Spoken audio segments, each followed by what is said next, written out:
आपका जो मन है वो सदा ही कामनाओं और शिकायतों से भरा रहता है। हमेशा आपके मन में यही चीज़ें रहती हैं।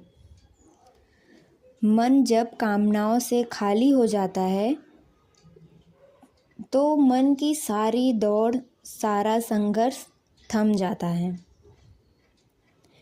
और मन उसी तरह मिट जाता है जैसे तूफान के थमने पर लहरें शांत हो जाती हैं।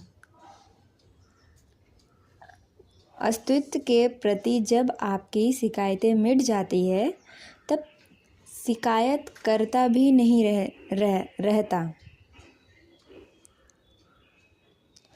और तब जो शेष रह जाता है वही आपका स्वभाव है। रियल में वही आपका स्वभाव है। उसे ही आत्मा कहते हैं।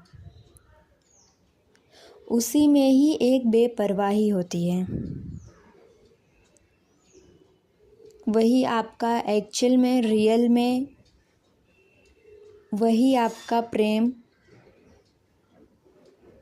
और खुद को जानने का वही एक तरीका होता है। आप रियल में क्या हो, तुम रियल में क्या हो, उसी समय पता चलता है।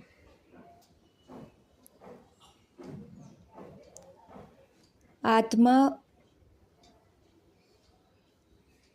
शून्य हुए बिना आप उसकी कल्पना नहीं कर सकते हैं,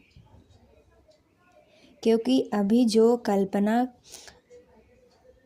कर रहा है वह मन है और जब आत्मा होती है तब मन जैसी कोई चीज़ नहीं रह जाती, क्योंकि मन जो स्मृति का परिणाम है।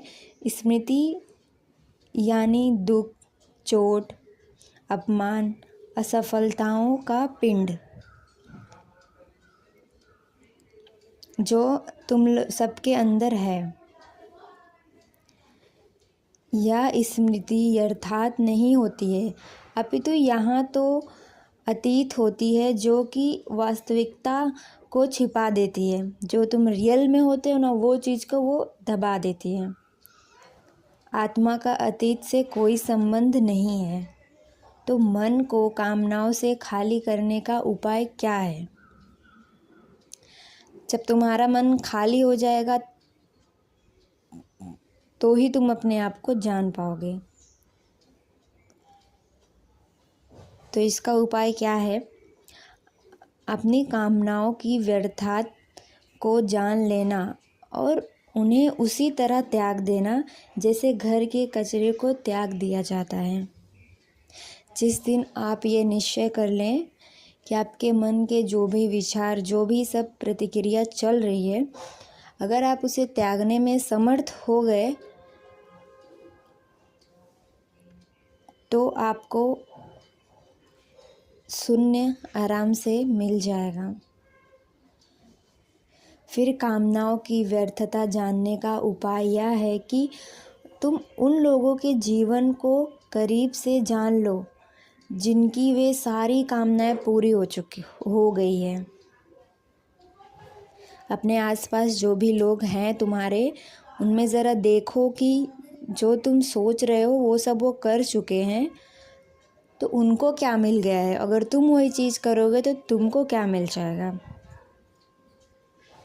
जिन कामनाओं के पीछे तुम अपना जीवन बर्बाद कर रहे हो, सिर्फ बाहर से ही चमक मत देखना,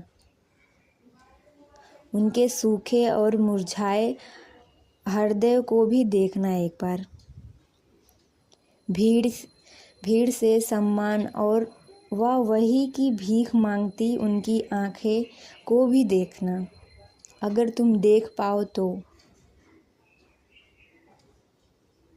अगर तुम्हें लगता है कि किसी कामना की पूर्ति के बाद तुम्हारी भाग दौड़ रुक जाएगी, तो उनकी ज़िंदगी को भी देख लेना जिनकी कामना पूर्ति हो गई है। देखना कि क्या उनकी भागदौड़ रुक गई क्या? अभी भी प्यासे हैं और दौड़ ही रहे हैं।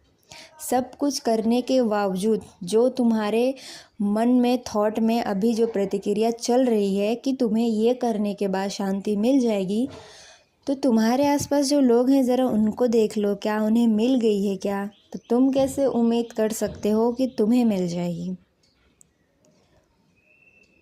ये तुम्हारा वहम है। जिस दिन तुम इसे साक्षी भाव से जान जाओ, उसी दिन तुम बेपरवाही और मुक्त हो जाओगे। इसी के साथ अस्तित्व के प्रति शिकायतें मिटने के लिए उस सबको देख लेना जो तुम्हें मुफ्त ही मिला है। अपने आसपास देखो,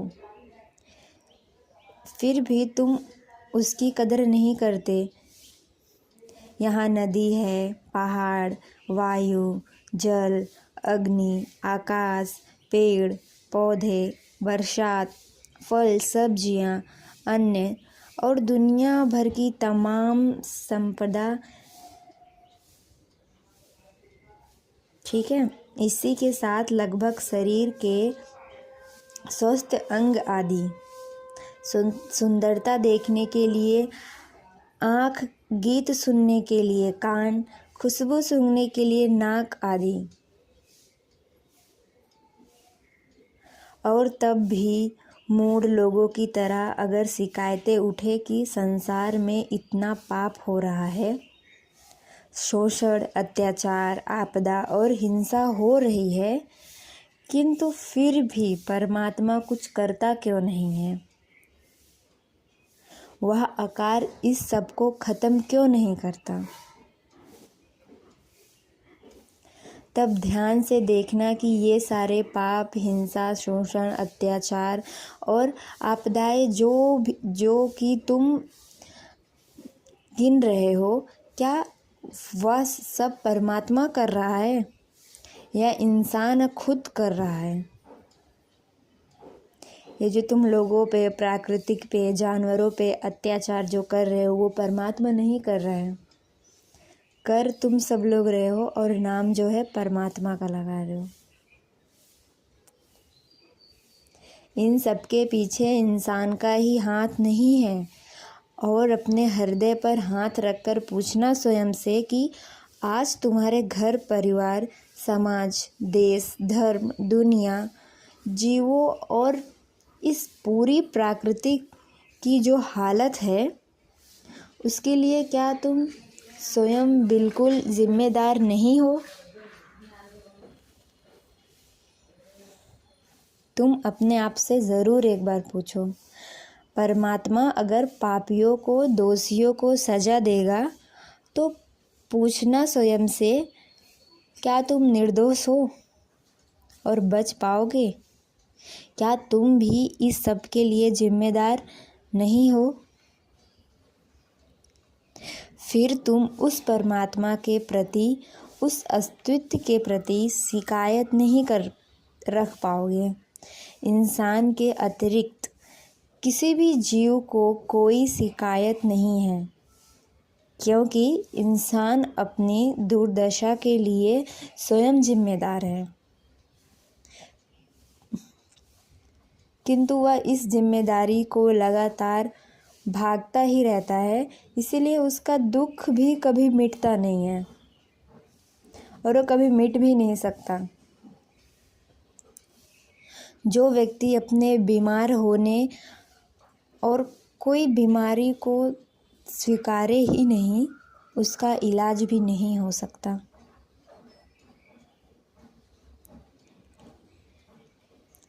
इलाज हो सके, इसके लिए पहले यह स्वीकारना ज़रूरी होता है कि मैं बीमार हूँ।